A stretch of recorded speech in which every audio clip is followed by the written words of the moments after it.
Hello હજુ વધારે okay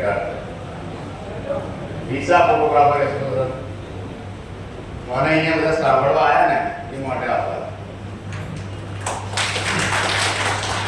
આમાં કેવું હોય કે આપણે જ્યારે કોઈ મેન્ટર વર્કશોપ હોય છે કોઈ બી માણસ સ્ટેજ પર આવે ને ત્યારે આપણે એવું થાય કે આ તો આવશે બોલશે અને ફરી જતા રહે. અને આપણે બી એવું જ કરીએ છીએ, આવીએ છીએ, જમીએ છીએ, ખાઈએ છીએ, પછી બહારથી બધું ભૂલી જઈએ. દરેક જગ્યાએ આવી વસ્તુ હોય. મારે નાનું કરી ગયા નામ તો બધાને ખબર છે. કેટલા જણ ઓળખે મને? કદાચ સોશિયલ મીડિયાથી એવા કેટલા જણ ઓળખે છે? 5 જણ 7 જણ તો ઓળખે છે. બરાબર. દિલીપ બારોટ છેલ્લા 15 વર્ષનું ફોટોગ્રાફી ફિલ્મમાં છું અને છેલ્લા 8 વર્ષથી નિપુણ જોડે જોડાયેલો છું. લાઈટ પકડવાથી શરૂઆત કરીને અહીંયા સુધી પહોંચ્યો છું. મારી જર્ની એવી છે. મને બી તકલીફો તમારી જેવી પડી છે. તમારા જોડે હું મતલબ કામ કરીને અહીંયા સુધી આવ્યો છું.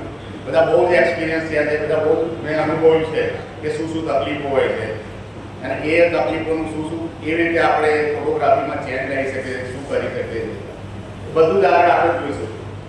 તો પહેલી વાત એ કે ફોટોગ્રાફર કોઈ બી ફોટોગ્રાફર માટે મને બહુ જ માન છે. આમાં એવું થાય ત્યારે બી ફોટોગ્રાફર અત્યારે એવું જ હોય છે કે તમે સામે બેઠા હું સામે છું, એકબીજા સામસામો પક્ષ જ જોઈએ છે આપણે હંમેશા. કોઈ બી ફોટોગ્રાફર આપણી સામે ઉભો તો આપણે સામસામે પક્ષવાળા જ જોઈએ. તો એ વસ્તુ આજે કશું વિચારતા નહીં. હું એક તમારા જેવો જ છું, ગામડામાં જ રહું છું. હજી મારી સ્ટુડિયો આણંદમાં છે. હું 25 કિલોમીટર અપડાઉન કરું છું, રોજ જાઉં છું. તમારા જેવો મિત્ર છું અને તમારા અત્યારે મને ગમે તે પૂછી શકો તો કહી શકો છો. બરાબર. આગલું સેશન હું ચાલુ કરીશ. મારી જર્ની મેં કેવી રીતે સ્ટાર્ટ કરી, કેવી રીતે અત્યારે કામ કરું છું. મારી સ્ટુડિયો 100 સ્ક્વેર ફૂટની હતી, પહેલાં 10 બાય 10ની હતી. એમાંથી મેં 300 સ્ક્વેર ફૂટ લઈને અત્યારે 3000 સ્ક્વેર ફૂટની સ્ટુડિયો કરવાની અને હમણાં 2 મહિના પહેલાં ઓપન કરી. બરાબર. તો સ્ટુડિયો કેટલા જણની છે અહીંયા? ઘણા લોકો છે. સ્ટુડિયોનો બિઝનેસ અત્યારે ઠપ થઈ ગયો. પહેલા ગયા છે મેં સ્ટુડિયો ચાલુ કરી. દરેકને અલગ વે હોય. મારે અલગ વે છે. હું મતલબ મને ક્રિએટિવ વધારે કામ કરવાનું ગમે છે અને હું મારા જે સેટઅપ છે બધા જાતે ક્રિએટ કરું છું. નવરાત્રિમાં 9 દિવસના બેકડ્રોપ હું જાતે જ બનાવું છું અને હું જાતે ક્રિએટ કરીએ તમે. અને 9 દિવસ અલગ મળશે તમને. મારી સાહેબી રીતે નવરાત્રિમાં કદાચ કોઈ મારે ત્યાં આણંદમાં આવે તો 200 થી 300 જણનું વેટિંગ હોય છે મારી જોડે.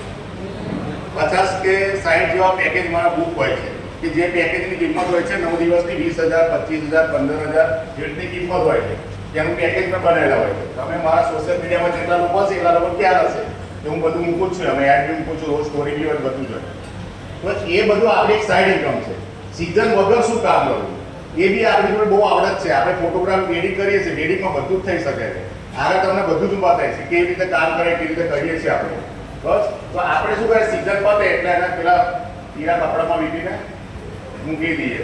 એવું નથી હોતું કે સીઝન બિઝનેસ કર્યો છે અને હવે એવું સીઝન જેવું વસ્તુ એવી નથી. લગ્ન ગમે ત્યારે કોઈ લઈ લે, ચોમાસામાં કરે, જુલાઈ મહિનામાં બહુ લગ્ન કરે. તો હવે આગળ આપણે બધું મારી તમને જાણકારી આપી દીધી.